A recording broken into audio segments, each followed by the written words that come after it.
Buenas tardes compañeros, mi equipo y yo les vamos a hablar sobre estadística bayesiana, distribución a priori y a posteriori. En estadística, a diferencia del enfoque frecuentista que solo basa sus inferencias en los datos observados, el enfoque bayesiano, además de aprovechar esos mismos datos, se enriquece con información inicial.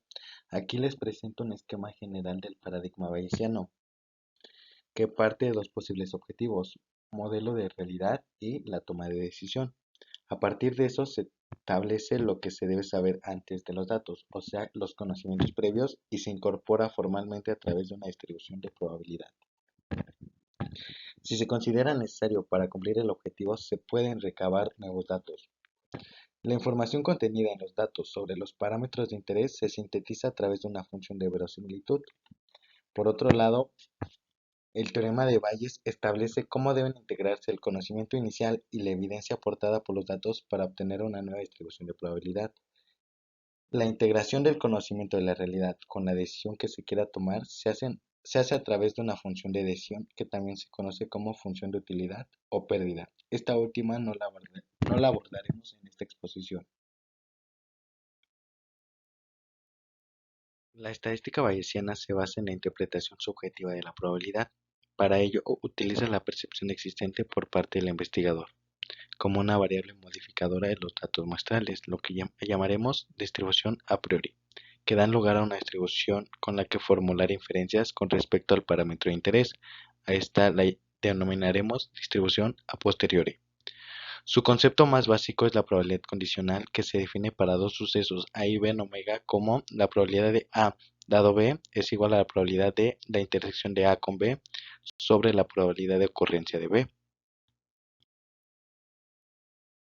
Este último da lugar a lo que conocemos como el teorema de Bayes, que dice que sea una partición finita del espacio muestral omega E1 hasta EK tal que la probabilidad de cualquiera de ellos es estrictamente mayor a cero, y sea B cualquier evento tal que su probabilidad sea estrictamente mayor a cero, entonces para todo EI en omega se cumple que la probabilidad de cualquier evento dado B es igual a la probabilidad de B dado el evento por la probabilidad del evento sobre la suma desde J igual a 1 hasta K de la probabilidad de B dado EJ por la probabilidad de EJ.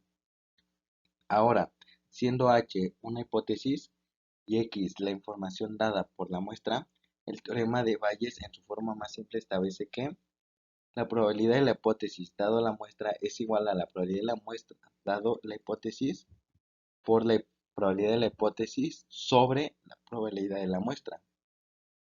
En este caso, la probabilidad de la hipótesis es una afirmación probabilística de incertidumbre acerca de H antes de obtener los datos X, y la probabilidad de la hipótesis dado la muestra se convierte en una afirmación probabilística de creencia acerca de H después de haber obtenido los resultados. Pues una cosa más, aquí H ya es una variable aleatoria, entonces pues ya podemos definir lo que es el concepto de distribución a priori y a posteriori, que les mencionaré enseguida.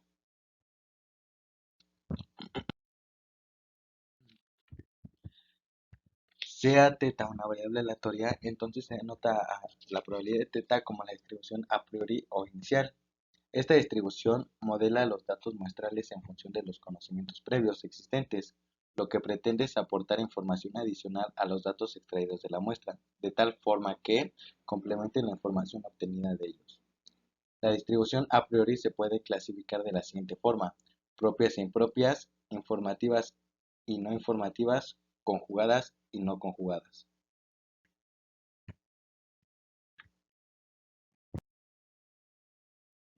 La distribución a posteriori es aquella que resulta aplicar conjuntamente la probabilidad a priori y la verosimilitud de los datos entre la probabilidad de los propios datos experimentales.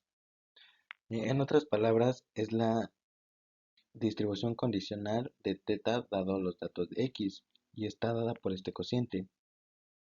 En el denominador tenemos el producto de la distribución a priori con la distribución conjunta de la muestra dada el parámetro, que visto desde la función de teta es la función de verosimilitud dado la muestra. Todo esto sobre la marginal de la muestra. ¿Y cómo calculamos esta marginal? Pues utilizando la conjunta e integrándola con respecto al valor del parámetro. Integramos sobre todo los valores del parámetro que es un espacio paramétrico.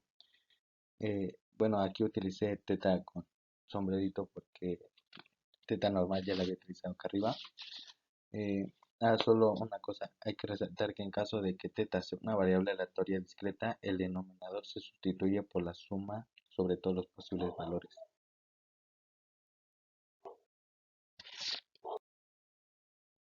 Si las observaciones son independientes e idénticamente distribuidas, nuestra función de verosimilitud es igual al producto de las marginales, y aquí en nuestra fórmula de distribución de a posteriori nos damos cuenta que en el denominador, al resolver esta integral, nos queda una constante que no depende de teta, por lo que podemos decir que nuestra distribución a posteriori es proporcional a la función de verosimilitud multiplicada por la distribución a priori.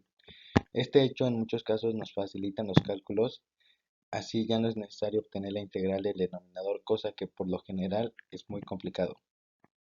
Ya conociendo esta distribución, podemos realizar cualquier tipo de inferencia sobre ese parámetro, ya sea estimación puntual, por intervalo o contraste de hipótesis. A continuación, mi compañero Alejandro les dará un ejemplo.